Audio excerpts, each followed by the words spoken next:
कहानी है सिंह और कांटा चूहा। एक घने जंगल में एक बहुत बड़ा और ताकतवर सिंह अर्थात शेर रहता था। वह उस जंगल का राजा था। वहाँ के सारे जानवर आदर के साथ सिंह के सामने सिर झुकाते थे। वे सिंह शेर से डरते भी थे क्योंकि वह बहुत खूंखार और ताकतवर था। वैसे सिंह एक अच्छा राजा था जो वहाँ के जानवरों को प्यार करता था, लेकिन वह अपने इरादों का पक्का था। शासन के कामों में मदद के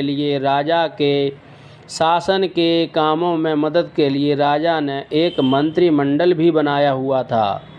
उसका एक मंत्री लोमड़ी बड़ा चालाक और समझदार था। राजा सिंह शेर प्रायः उसकी सलाह मानता था। राजा एक बड़ी गुफा में रहता था। गुफा एक बड़ी चट्टान के पीछे स्थित थी और पेड़ पौधों से घिरी हुई थी ताकि शिकारी उसे न देख सकें।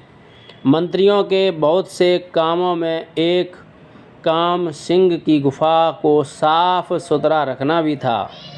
गुफा में बहुत झाड़ और बेल बूटे उग आते थे और जानवरों को इन पौधों को काट छांट में काफ़ी मेहनत करनी पड़ती थी। लोमड़ ने इस काम के लिए कई कांटा चूहों को लगा रखा था। कांटा चूहे बाग बगीचों के सफाई कर्मचारी के रूप में जाने जाते हैं। वे सिंह की गुफा को सही ढंग से साफ सुथरा रखते। एक दिन जब सिंह काम से लौटा तो वह बहुत थका हुआ था। जल्दी से लेटकर आराम करने के चक्कर में उसने गलती से अपना पंजा एक कांटा चूहा के ऊपर रख दिया। कांटा चूहा के शरीर पर बहुत से तीर जैसे कांटे निकले होते हैं। इनमें से कुछ कांटे सिंह के पंजे में घुसे और उसे घायल कर दिया। उसके पंजे में तेज दर्द होने लगा। सिंह को बहुत गुस्सा आया। शेर ने नीचे देखा तो उसे कांटों से भरे शरीर वाले कुछ भद्दे जानवर रेंगते हुए दिखाई दिए। यह देखकर शेर के गुस्से की सीमा नहीं रही। तुम कौन हो बेवकूफ़ो, और मेरी इस गुफा में क्या कर रहे हो? सिंह दहाड़ा, राजन, हमें इसका बहुत दुख है। हम कांटा चूहा जानवर हैं जो आपको और आपकी गुफा को साफ़ सुथरा रखते हैं। कांटा चूहा ने रोते हुए जवाब दिया, जो अभी अभी मौत से बचा था। तुम यहाँ कैसे आए? अगर तुम्हें अपनी ज़िंदगी प्यारी है तो मेरे जंगल से फ़ौरन दफ़ा हो जाओ। मैं तुम जैसे भद्दे जानवरों को मारने में अपनी ताकत नष्ट नहीं करना चाहता। शेर फिर से दहाड़ा, मंत्री, यहाँ आओ।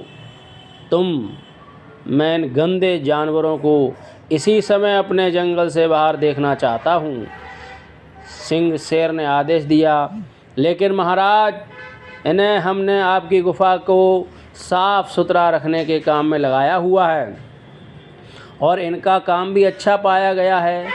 लोमड़ मंत्री ने बड़े आदर के साथ उत्तर दिया, इस पर कोई बहस नहीं। यह राजा का आदेश है और इसका पालन होना ही चाहिए। राजा शेर ने चिल्लाकर कहा, महाराज, आपके आदेश का पालन करना हमारा कर्तव्य है। आदेश अभी पालन होगा। लोमड़ मंत्री ने नम्रता के साथ कहा। बेचारे कांटा चूहा जानवर बुरी तरह से डरे हुए थे।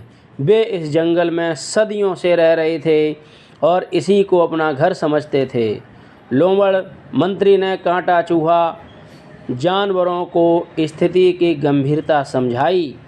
उसने जंगल के एकांत भाग में कांटा चूहों के रहने का इंतजाम किया और उचित समय आने पर उन्हें न्याय दिलाने का वचन दिया। समय बीतने लगा। सिंह शेर अपनी अपने राजसी कामों में व्यस्त रहने लगा।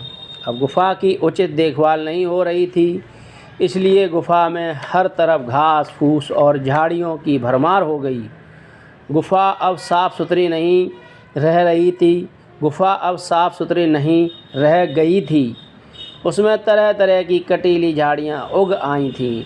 एक दिन सिंह जैसे ही गुफा में घुसा, कटीली झाड़ियों के साथ रगड़ खाने से उसकी टांगों और शरीर में बहुत दर्द हुआ। वह गुस्से से भर उठा। गुफा इतनी अस्त व्यस्त और गंदी क्यों है? इसकी अच्छी तरह से देख रेख क्यों नहीं की जा रही है? सिंह शेर लोमड़ मंत्री पर दहाड़ा। महाराज, मुझे इसका सचमुच खेद है, लेकिन मैं क्या करूं? आप तो जानते ही हैं, कांटा चूहा जानवर जो गुफा को साफ सुथरा रखते थे, यहाँ से निकाल दिए गए हैं आपके आदेश पर। दूसरा कोई भी जानवर साफ सफाई में कांटा चूहा की जगह नहीं ले सकता। हूँ हूँ हूँ हूँ। राजा शांत हुआ। क्या इसी कारण गुफा इतनी गंदी और ख़राब हालत में है? क्या कांटा चूहा जानवर इतने उपयोगी हैं? मैंने पहले कभी यह महसूस ही नहीं किया था। मैंने सोचा कि वे भद्दे और बेकार जानवर हैं। सिंह शेर ने सोच विचार करते हुए कहा, महाराज, ईश्वर ने सभी जीवों को किसी न किसी उद्देश्य से बनाया है। इस संसार में सभी जीव उपयोगी भूमिका निभाते हैं। हमें सभी का सम्मान करना चाहिए। लोमड़ मंत्री ने राजा को सलाह दी। ओह, अब आया मेरी समझ में। मुझे अपने व्यवहार पर खेद है। कांटा चूहा जानवरों को इसी समय बुलाओ। राजा ने आज्ञा दी।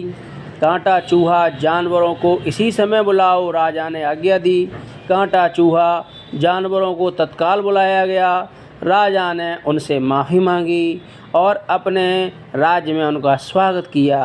अपने काम पर लौटकर कांटा चूहा जानवर और जंगल के सभी जानवर बहुत खुश हुए।